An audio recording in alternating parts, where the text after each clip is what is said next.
Good morning बच्चों। हाँ, हम पढ़ रहे हैं हमारे एग्रीकल्चर केमिस्ट्री में, जैसा कि हमारा लेसन नंबर 6 चल रहा था। और लेसन नंबर 6 में हम लोगों ने अब तक पढ़ लिया था कि अम्लीय मृदाओं के बारे में पढ़ लिया था, क्षारीय मृदाओं के बारे में पढ़ लिया था, और उसके बाद क्षारीय मृदा जो क्षारीय लवणीय मृदाएं उनका सुधार भी पढ़ लिया था। तो आज का हमारा टॉपिक है कि जो लवणीय क्षारीय मृदाएं हैं उनको हम सुधारते हैं, चाहे वो फिजिकल तरीके से सुधारें या फिर केमिकल तरीके से सुधारें या जैविक तरीके से सुधारें। तो उसके बाद उन मृदाओं को कैसे मैनेज किया जाता है, क्योंकि अगर हम उन मृदाओं को मैनेज नहीं करते, सुधारने के बाद अगर हम उनका प्रॉपर ध्यान नहीं रखते, तो वो क्या होती है, वापस से लवणीय मृदाओं में कन्वर्ट हो जाती है। तो उन मृदाओं को वापस से लवणीय मृदाओं में कन्वर्ट करने से बचाने के लिए उनका मैनेजमेंट किया जाता है। तो आज का हमारा टॉपिक है लवणीय एवं क्षारीय मृदाओं का प्रबंधन, मैनेजमेंट।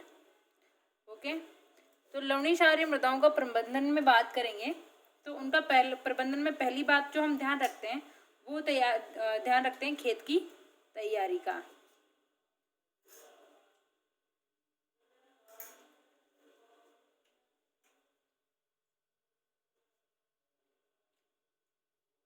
हो गया। प्रबंधन में जो पहला काम किया जाता है वो ध्यान दिया जाए उसकी खेत की तैयारी पे। तो अगर बात करें खेत की तैयारी पे, तो लवणीय क्षारीय मृदाओं में जिनको हम लोगों ने अभी सुधारा है, चाहे वो भौतिक तरीके से, रासायनिक तरीके से या जैविक तरीके से, तो उनमें क्या किया जाता है, उन मृदाओं को हमेशा समतल रखा जाता है। समतल क्यों? क्योंकि अगर उन मृदाओं को समतल नहीं रखा जाएगा तो जो एरिया ऊंचा उठा हुआ होगा तो उस एरिया के जो लवण होंगे वो इजीली बाहर तो आ जाएंगे वाष्पीकरण के कारण, परंतु वो पानी की वजह से नीचे नहीं जा पाएंगे, क्योंकि पानी उस एरिया में जा ही नहीं पाएगा। तो पहली बात, हमें जुताई करते टाइम इन मृदाओं में क्या ध्यान रखना है कि इन मृदाओं को हमेशा ट्राई करें कि समतल रखें, जिससे कि खेत की प्रत्येक हिस्से तक पानी पहुंचे और वहां पर उपस्थित लवण आसानी से लीचिंग की क्रिया द्वारा नीचे चले जाए। अच्छा, पहला ध्यान रखना है समतल करने का। दूसरी जो बात ध्यान रखनी है वो याद रखनी है कि क्षारीय मृदाओं में कभी भी जब मृदाएं गीली होती है तब ना तो बहुत ज़्यादा गीली हो तब जुताई करें, ना ही बहुत ज़्यादा सूखी हो तब जुताई की। क्योंकि अगर बहुत ज़्यादा गीली होती है तो क्षारीय मृदाओं में क्या होते हैं, सोडियम होते हैं, जो मृदाओं में क्या होती है, मृदा में इन्फिल्ट्रेशन की क्रिया यानी जल का नीचे जाना रोक देते हैं, जिसकी वजह से मृदा सतह पर पानी भरा रहता है। तो अगर हम गीली मृदाओं में क्या करते हैं, जुताई करते हैं, तो जुताई करने से क्या होता है, कीचड़ बन जाता है। और अगर बहुत ज़्यादा सूखी मृदाओं में करेंगे तो ढेले बन जाते हैं। तो दूसरी बात जो हमें ध्यान रखिए वो रखते हैं कि इन मृदाओं में हमेशा जब वो अच्छे से जोत में आ जाए, यानी पर्याप्त मात्रा में ऊट में आ जाए, जिसे हम कहते हैं बा आना, लोकल लैंग्वेज में कहते हैं बा आना, यानी अच्छे से उसमें नमी, पर्याप्त मात्रा में नमी उपस्थित हो, तब जोत में आने के बाद फिर क्या की जाती है, उसकी जुताई की जाती है। तो दो तरीके, अगर हम खेत की तैयारी में क्या ध्यान रखेंगे, पहला कि हमारा खेत कैसा हो, समतल हो, और दूसरा हमें ध्यान रखना है कि जब उसकी जुताई करें क्षारीय मृदाओं की तो ना तो वो गीली हो ना ही बहुत ज़्यादा सूखी हो। ओके, प्रबंधन में जो दूसरा तरीका याद रखा जाता है वो किया जाता है क्यारी की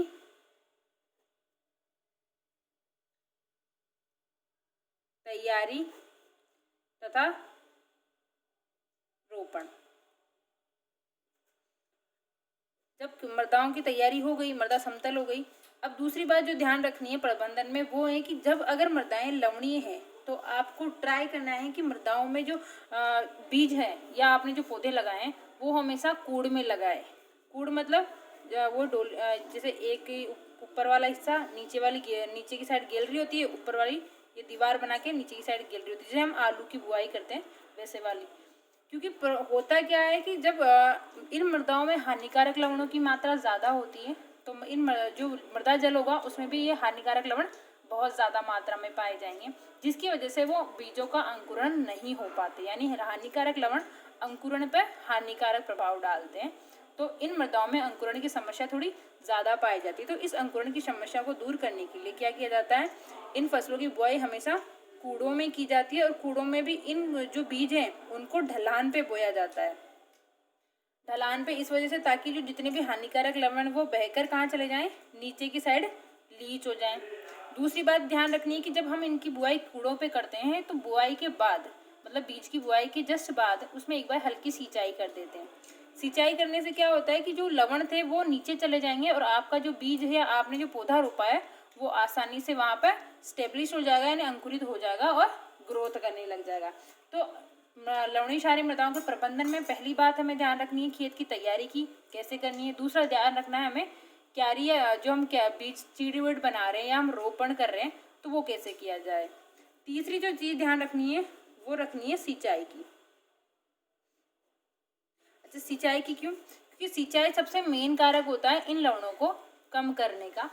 क्यों, कैसे? क्योंकि जब हम सिंचाई करते हैं तो सिंचाई की वजह से जो हानिकारक लवण होते हैं वो मृदा सतह में नीचे की साइड लीच करके चले जाते हैं, जिससे मृदा सतह पर हानिकारक लवणों की उपस्थिति कम हो जाती है और अपनी फसलें आसानी से ग्रोथ कर लेती है।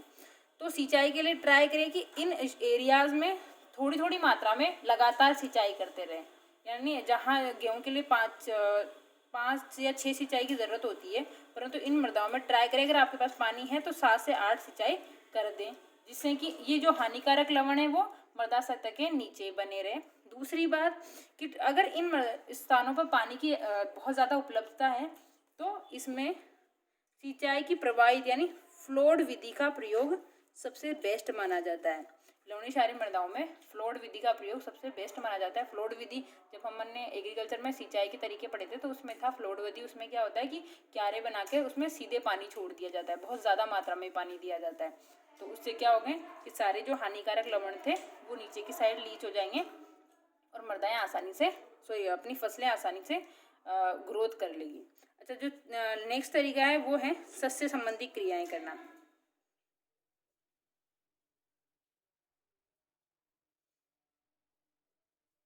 अच्छा, सस्य संबंधी क्रियाओं की बात करें तो उनमें पहली जो सस्य संबंधी क्रियाओं में पहली कि ऐसी फसलों का यानी लवण प्रतिरोधी फसलों का चुनाव करें।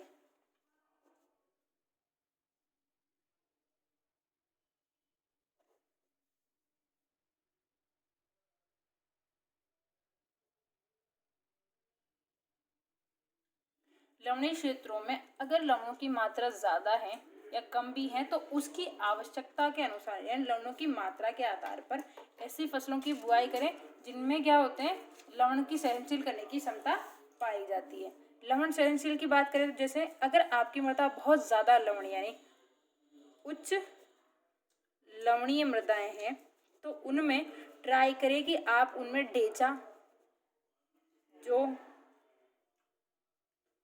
चुकंदर,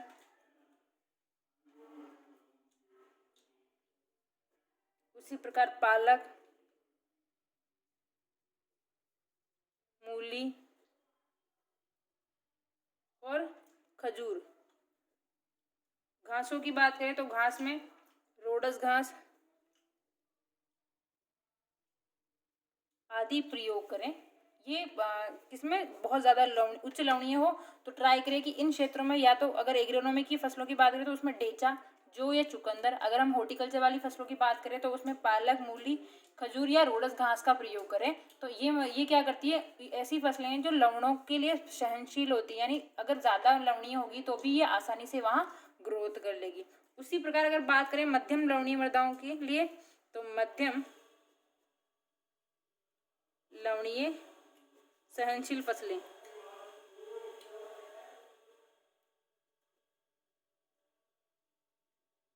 अगर लवणों की मात्रा ज़्यादा नहीं है, कम है, बीच मध्यम है, तो उस स्थिति में आप एक फसलों के रूप में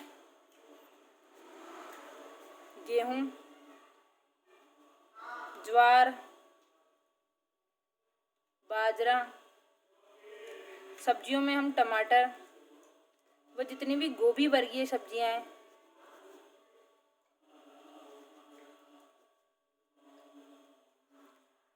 आदि का प्रयोग कर सकते हैं। परंतु इन मृदाओं में कभी भी दलहनी फसलें या फिर जो टेम्परेट फ्रूट होते हैं, चाहे सेब हो, नाशपाती हो, अंगूर हो, या जितनी भी एसिड वाली फसलें होती है जैसे अंगूर हुआ, बेर हुआ, नींबू हुआ, स्ट्रॉबेरी हुआ, इनका प्रोडक्शन नहीं लेते। बाकी इनके अलावा जितनी भी मोस्ट ऑफ जो फसलें हैं जो आसानी से लवणीय मृदाओं में ग्रोथ कर सकती हैं उनका हम प्रयोग करते हैं। तो पहले हम सस्य क्रियाओं में पहली बात ध्यान रखते हैं पहली की लवण प्रतिरोधी फसलों का चुनाव करें। दूसरी बात जो ध्यान रखी जाती है वो रखी जाती है बीज उपचार की। बीज उपचार के बारे में कि लवणीय मृदाओं में आप जो भी फसल आप लगा रहे हो उसको ट्राई करें कि बोने से पहले 0.1% लवण के घोल से आप उपचारित कर लें, क्योंकि जब आप लवण के घोल से उपचारित कर लेते हो तो इनकी लवणों के प्रति जो प्रतिरोध क्षमता है वो 0.35% तक बढ़ जाती है। इसलिए जितनी भी फसलें आपने लवणीय मृदाओं में लेनी है उनको बोने से पहले 0.1% के लवणीय घोल से आपको उपचारित करना है। तीसरी बात फसल चक्र का।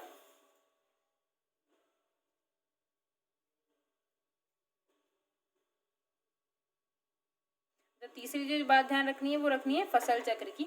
फसल चक्र में कैसे है कि इन मृदाओं को कभी भी खाली नहीं छोड़ना चाहिए, इनमें तीनों सीजन्स में तीनों फसलें लेनी चाहिए। एग्जाम्पल में अगर हमने खरीफ में धान लिया तो रबी में हम जौ ले लें, और गर्मियों में वापस से कोई भी जैसे लोबिया हुआ या कुछ और भी फसलें, या फिर कोई भी हम ठेचा हुआ या कोई भी चारे वाली फसल ले लें, ताकि तीनों फसलों में क्या हो, प्रोडक्शन हो, जिससे कि मृदाएं खाली ना छूटे। और अगर खाली नहीं छूटेगी तो वाष्पीकरण की इसमें जो मृदा सतह पर होने वाली वाष्पीकरण की क्रियाएं वो रुक जाएगी, जिससे हानिकारक लवण क्या हो जाएंगे, कम पड़ जाएंगे। तो जब भी तो ये कुछ तरीके हैं। उसके अलावा आपको लवणीय क्षारीय मृदाओं के प्रबंधन में जो चौथी बात ध्यान रखनी है वो रखनी है खाद्य एवं उर्वरकों की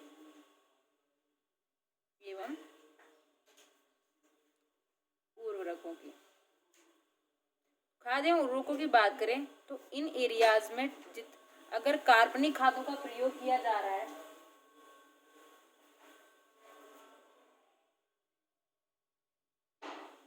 प्लस अकार्बनिक,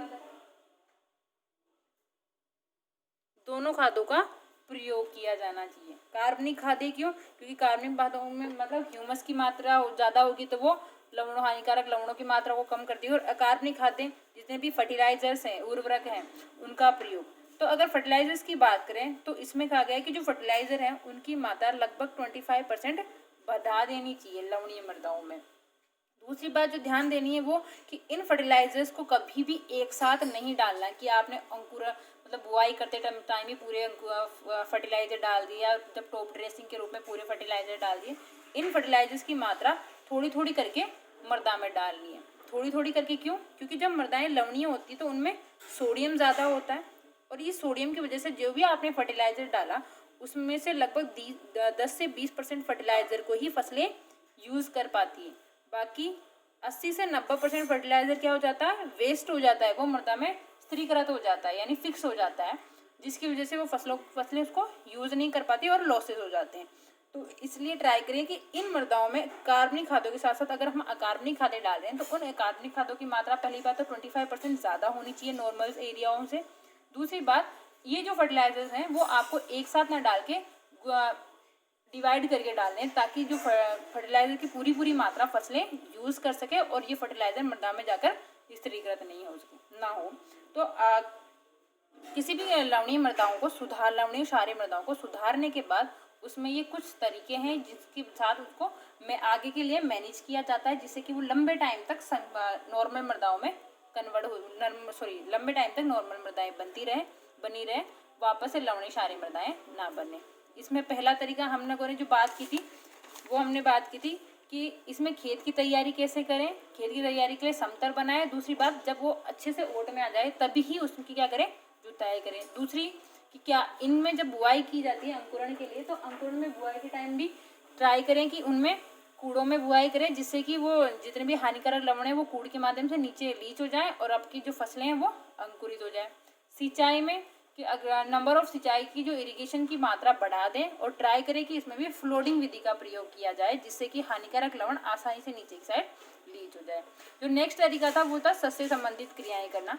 सस्य संबंधित क्रियाओं में पहली कि इन एरियाओं में लवण प्रभावित मृदाओं का प्रयोग करें, जिससे कि वो लवणों के प्रति सहनशील हो और वो उन लवणों की वजह से इसमें कोई हानिकारक प्रभाव ना पड़े। उसके लिए अगर उच्च लवणीय है तो इन फसलों का प्रयोग करें, और अगर मध्यम लवणीय फसल है तो मध्यम लवणीय फसलों का प्रयोग करें। नेक्स्ट बात करिए हमने बीज उपचार की। इन एरियाज में बीज उपचार करके लवणी 0.1% के गोल से आपको उपचारित करने हैं और फिर उन फसलों को बोना है। फिर फसल चक्र की इन एरियाज में कभी भी मृदाओं को खाली ना छोड़ें, पूरे साल तीनों मौसम में तीनों फसलें लें, जिससे कि मृदाएं लवणीय ना हो। चौथी हमने बात की थी खाद एवं उर्वरक की, कि इन एरिया में कार्बनिक अकार्बनिक जब दोनों खादें यूज़ की जा रही है तो अकार्बनिक खादों में ट्राई करेगी उनकी मात्रा 25% ज़्यादा हो, मोर देन हो बाकी नॉर्मल एरियाज़ की अपेक्षा। दूसरी बात कि इनकी जो डालें वो ग्रुप्स में डालें, ना कि एक साथ डालें। ठीक है, तो ये हुए लवणीय मृदाओं का प्रबंधन। ओके।